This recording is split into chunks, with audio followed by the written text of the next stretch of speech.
दोस्तों, यह कहानी है बिहार के एक गांव की, जिसमें विजय नाम का लड़का रहा करता था। बचपन से ही पढ़ाई में होशियार विजय अपने मम्मी पापा की आखिरी उम्मीद था। विजय के दादा ने अपने समय में बहुत कर्ज ले लिया था, जिसको चुकाने में पापा की पूरी जिंदगी मजदूरी में निकल गई। उनके पास थोड़ी सी जमीन थी, जिससे उनका गुजरा हो रहा था। पापा की तबीयत मजदूरी करने से खराब रहती थी, पर पापा विजय को इस बात का एहसास नहीं होने देते थे। विजय को पढ़ाई में इतना होशियार देखकर उसके मम्मी पापा ने हर वह काम किया जिससे वह विजय को पढ़ा पाए। विजय की कॉलेज की पढ़ाई खत्म हो गई थी और वह एक छोटी सी नौकरी करने लगा, जिससे उसका खर्चा निकल जाता और साथ में वह कलेक्टर बनने की तैयारी भी कर रहा था। विजय अपने वक्त का एक मिनट भी फालतू नहीं गुजारता था। विजय ने पूरा समय पढ़ाई और नौकरी में ही लगा दिया।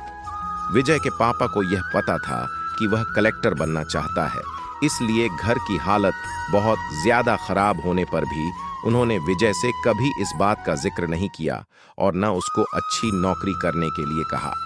लगातार 2 साल तक विजय पास नहीं हो पाया। उसके बाद भी उसके पिता ने अपना घर और जमीन गिरवी रखकर विजय को आईएएस की कोचिंग ज्वाइन करवाई और उसकी नौकरी भी छुड़वा दी और केवल पढ़ाई करने को कहा।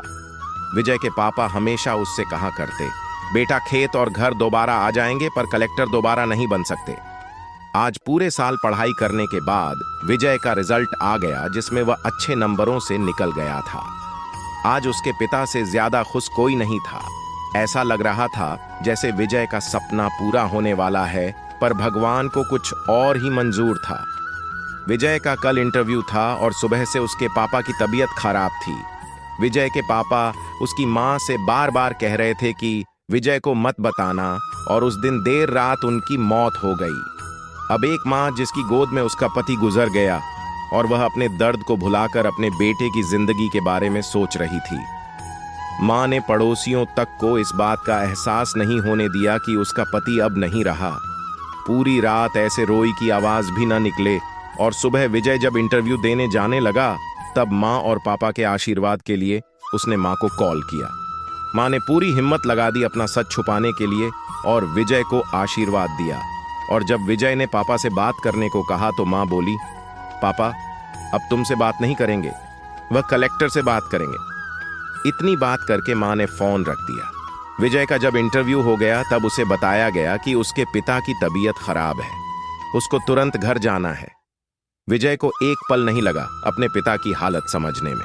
घर पहुंचकर पिता के पैरों में गिरकर वह जोर जोर से रोने लगा और कहने लगा, पापा उठो, देखो मैं कलेक्टर बन गया।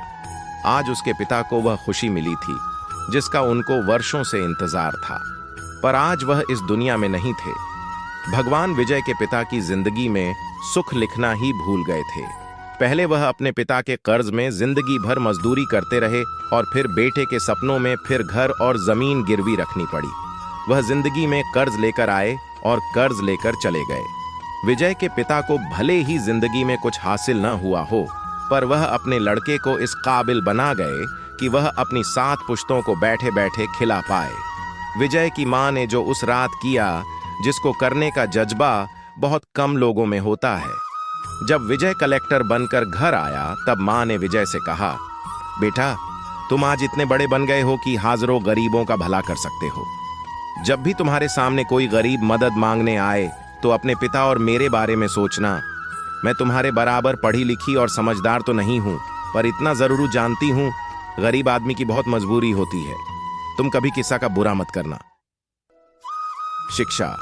दोस्तों, इस कहानी से हमें यह शिक्षा मिलती है कि वक्त कितना भी खराब हो, हम उसे बदल जरूर सकते हैं।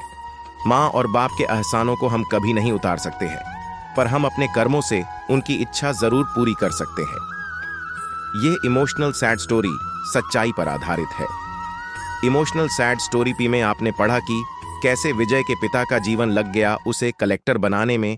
जब भी कोई किसी पोस्ट पर या जीवन में बहुत ऊपर किसी पद पर पहुंच जाता, तब उसमें बहुत सारे लोगों की मेहनत और त्याग लगता है। जब हम 2 मिनट में किसी को अच्छा या बुरा कह देते हैं, तब हम उसके जीवन का संघर्ष भूल जाते हैं। किसी अधिकारी, नेता या बिजनेस को बुरा भला कहने से पहले उसके पीछे की मेहनत और त्याग के बारे में जरूर सोचें। धन्यवाद।